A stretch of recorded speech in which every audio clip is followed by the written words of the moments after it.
अपने दिन भर के नियमों में एक बार श्री जी को याद जरूर करो। बार बार मत करियो, नहीं तो ठाकुर जी संग ही आके बैठ जाएंगे। ठाकुर जी बड़ो परेशान करें हमें, कभी कभी ठाकुर जी को भी परेशान करो। बीच बीच में श्री जी को स्मरण करे करो, शिकायत करो करो, हे लाडली जी या कुछ समझाए लो, बहुत परेशान करे हमको। इतनी दूर वृंदावन से हमें बसाए रखो है, लेकिन दिन भर वृंदावन को चिंतन करावे, बुलावे ना है हमें। हे श्री जी आप कृपा करो। जब आप एक बार हरि आश्रित हो जाते हैं तो आपकी एक एक चीज, जैसे आपके माता पिता को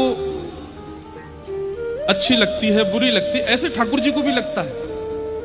जैसे अब बालक अगर पैसा गलत जगह खर्च करने लग जाए, खूब गलत उड़ाने लग जाए, माता पिता दुखी होते हैं, ठाकुर जी भी दुखी होते हैं।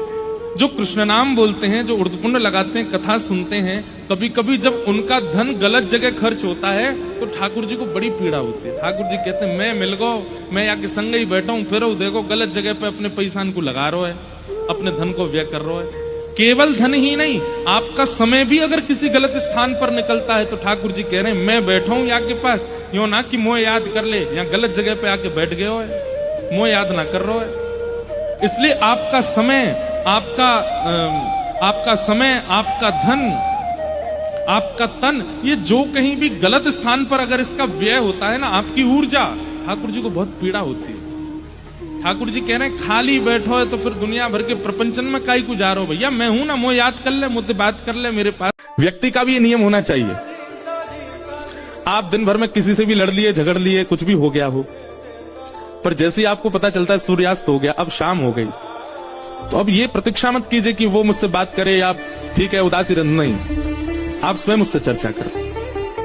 मतलब जब तक सूर्य उदय ना हो तब तक आप उससे प्रेम से, और हो सके तो रात में ही उस प्रॉब्लम को, आपकी लड़ाई झगड़ा जो भी था उसको समाप्त कर लीजिए। ये एक धार्मिक व्यक्ति का लक्षण है। वो किसी से बहुत लंबे समय तक लड़ाई झगड़ा उदासी रखता नहीं है। सीधी बात, वैष्णव विवादों में कभी नहीं रहता, तो संवाद में रहता है, विवाद में नहीं।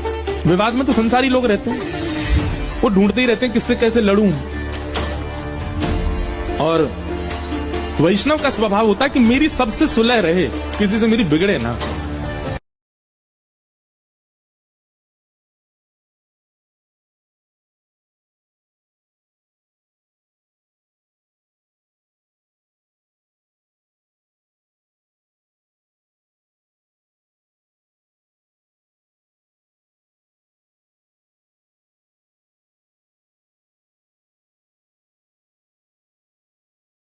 भैया हम आपसे एक बात निवेदन करना चाह रहे हैं, जितना जीवन बचा है ना, नाम जप करके यहाँ से भग लो, इस संसार में दोबारा आना नहीं है। ये बहुत, इससे भी ज्यादा वर्स्ट होता चला जाएगा। लोग क्या क्या खा लेते हैं, क्या क्या विचार कर लेते हैं, कैसे कैसे संबंधों में रहते हैं, कैसी कैसी विचारधाराएं लोगों के चित्त में प्रकट होती हैं। इसलिए भैया अगर आप लोग इस कथा में बैठे हो तो आप भाग्यशाली हो।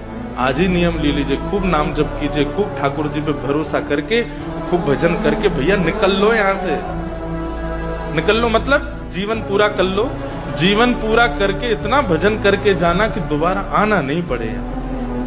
भजन का यही फल है कि आना नहीं पड़ता। वृंदावन को भजने के बाद, परम प्रेम लक्षणा भक्ति जीवन में आने के बाद भी कई बार आपकी जीवन की घटनाएं यदि आपको झकझोर देती हैं तो इसका मतलब क्या है? भक्ति के जीवन में आने के बाद भी आप परेशान होते हो, इसका मतलब है कि भक्ति जो है वो प्रसन्न नहीं है। भक्ति यदि जीवन में आएगी तो फिर संसार के उतार चढ़ाव में भी आप सम ही रहोगे, वहां आप विचलित नहीं हो सकते। मैं टूट गया, मैं हार गया, परिस्थिति ऐसी आई कि मैं बिखर गया, ये बात संसार के लोग करते हैं, वैष्णव नहीं करता। हर परिस्थिति में सम रहता है वैष्णव।